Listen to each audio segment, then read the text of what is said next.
Vincent Rosselli, bonjour. Bonjour. Vous êtes à la direction de l'éducation du conseil régional de Poitou-Charentes, ou Nouvelle-Aquitaine maintenant. Nouvelle-Aquitaine.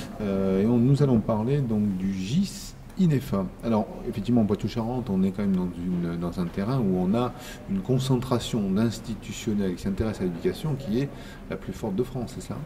Alors plus forte, peut-être, oui, même sûrement.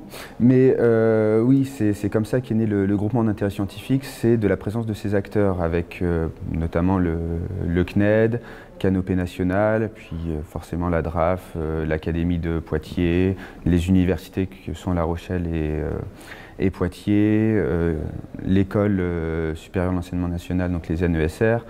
Voilà, différents acteurs comme ça qui sont sur le même territoire et avec des visées communes autour de l'éducation et toujours avec des problématiques liées au numérique et aux nouvelles technologies. Donc, alors, GIS INEFA, ça veut dire? Innover avec le numérique pour l'éducation, la formation et l'apprentissage. Donc en fait, la donnée d'entrée, c'est le numérique dans l'éducation. C'est ça. Donc l'intérêt d'un groupement scientifique sur le sujet, c'est quoi? Quelle est la vocation du GIS? C'est de travailler ensemble pour dynamiser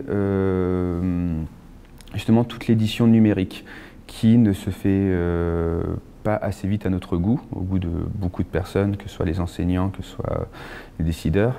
Et avec des institutions comme le CNED, le CNAM, l'université ou l'académie au sens rectorat ou draft, on a tous le même problème et en même temps avec des visées différentes. Parce que le CNAM va pas s'adresser au même public que celui du CNED, que celui dans les lycées ou collèges. Voilà. Et donc le but, c'est vraiment d'apporter le savoir-faire de chacun pour monter des projets qui répondront aux attentes de tous. En gros. On reste sur la ressource numérique, c'est ça, la production de ressources? Alors, ressources numériques et comment accéder à ces ressources aussi. Il y a vraiment tout le volet. Donc, ressources et usages. Ressources et usages, voilà. Voilà. Alors, donc, effectivement, ça c'est la vocation. Un des premiers projets proposés par le GIS INEFA, c'est? Alors, le premier projet, on va dire assez fédérateur du GIS, c'est le projet Remasco, réinventer le manuel scolaire au sens numérique, qui à la base est un projet de l'Université de Poitiers, du laboratoire Techné, mais qui, dans les discussions entre les différents partenaires à la constitution du GIS, a été mis en avant comme un projet vraiment fédérateur où tout le monde adhérait pour les différentes raisons qui lui incombaient. Et donc, à la suite de la création du GIS, on est parti pour travailler sur ce projet, qui est un projet parmi d'autres, vu que le GIS n'a pas vocation à nous faire travailler que ensemble, mais à mettre les forces en commun. Donc, il peut y avoir des projets avec une partie des membres du GIS et des sociétés ou des partenaires extérieurs, il n'y a pas de souci. Mais le projet Remasco, c'est celui qui regroupe tous les partenaires du GIS. Est-ce qu'il y a un enjeu industriel derrière tout ça et quelle est la position de la région sur ce côté? Alors, la région, son but, c'est l'innovation. L'innovation pour l'économie, pour l'emploi derrière, pour toute cette dynamique-là. Donc, forcément, la région est partenaire d'initiatives comme le GIS et comme le projet Remasco. C'est pour ça que dans le projet Remasco, si on en parle un peu, c'est un projet où il va y avoir différents groupes de travail, 6 groupes de travail avec différentes personnes des partenaires qui vont participer à l'élaboration d'un cahier des charges et où va s'adjoindre une entreprise qui va être sélectionnée par la voie d'un marché, donc financé par la région.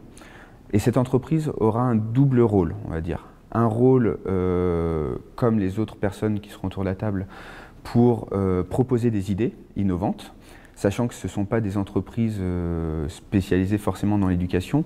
Dans le numérique, oui. Certains vont sûrement faire des serious games, etc. Donc avec certaines visions. Donc avec une approche aussi différente que quelqu'un qui travaille au rectorat, qui travaille au CNAM, et donc qui ont certains schémas. Et en même temps, leur but va être aussi de s'assurer que la faisabilité technique est présente. Parce qu'on peut avoir des super idées, sauf que à réaliser, ça peut être l'enfer. Donc voilà. Sachant qu'à la fin, ils devront réaliser le prototype. Donc en gros, il y aura une phase de création du cahier des charges qui durera à peu près 3 mois. Ensuite, 3 mois de développement d'un prototype. Prototype le cahier des charges, c'est sur un cours de seconde en histoire géo. On ne sait pas encore quel passage, mais c'est le principe. Donc créer le prototype et après, il y aura toute l'expérimentation en réel dans les lycées, dans des lycées sélectionnés pour avoir le retour d'expérience et après faire une réunion de consensus. Le pôle Magélis est partie prenante dans le GIS ou pas? Non. Non, pas directement, ils ne font pas partie du GIS, ça pourrait être un des futurs partenaires. Alors je ne pense pas avoir cité tous les partenaires du GIS, donc je vais peut-être refaire la liste. Partenaires industriels, je n'avais pas entendu de nom, j'ai entendu parler des institutionnels. Mais alors pour le moment, il n'y a que des institutionnels. À la création, il y a 11 membres qui ont créé le GIS, donc qui sont l'Espace Mendès France à Poitiers, l'ESN ESR, donc l'École supérieure d'enseignement national, l'ESP de Poitiers, l'Université de Poitiers, l'Université de La Rochelle, donc le CNED, le CNAM, Canopé, le Rectorat de Poitiers et la DRAF Aquitaine-Limousin-Poitou-Charentes, et bien sûr la région Aquitaine-Limousin-Poitou-Charentes ou Nouvelle-Aquitaine. Voilà, donc ça c'est les 11 partenaires qui ont créé. Là, on est en cours de signature d'un avenant pour inclure le réseau des professionnels du numérique, donc c'est le SPN, qui est un réseau qui est plus sur le territoire Poitou-Charentes, enfin ex-Poitou-Charentes, et qui donc est pour les professionnels du numérique, donc dans toute thématique, pas seulement numérique éducatif, à savoir qu'en plus, ils ont impulsé l'adhésion à la French Tech thématique Edutainment qui a été validée au mois de juillet dernier. Donc où on voit bien que notre territoire est toujours un peu dans la même thématique du numérique éducatif et que c'est une dominante forte de notre territoire. Merci.